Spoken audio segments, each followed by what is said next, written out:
Thôi bây giờ tôi cho nó ngủ chút nó lên tôi gọi lại nha. Nó ngủ rồi.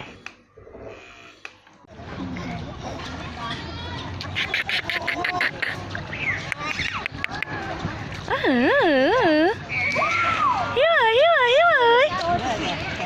Em ơi.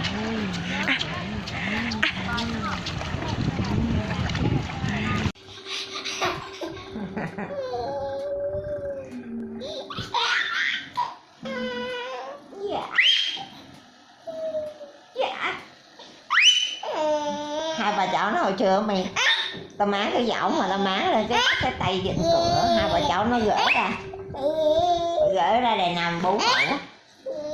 Có dễ thương không?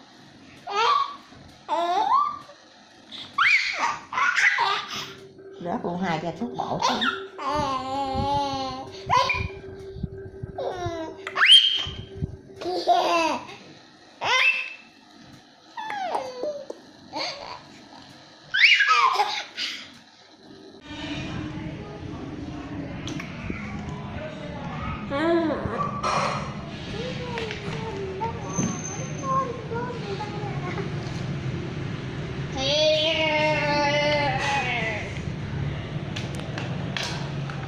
Gì mẹ?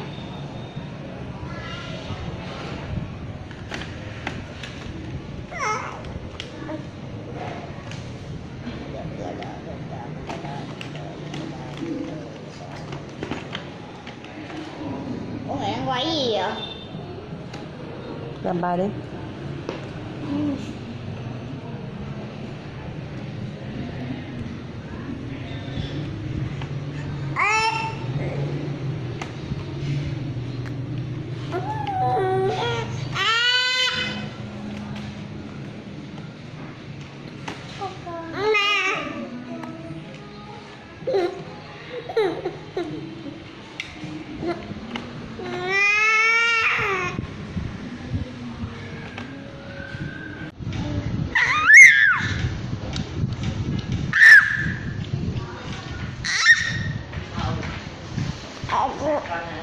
Con sống nè, con ai bồng ra lẹ.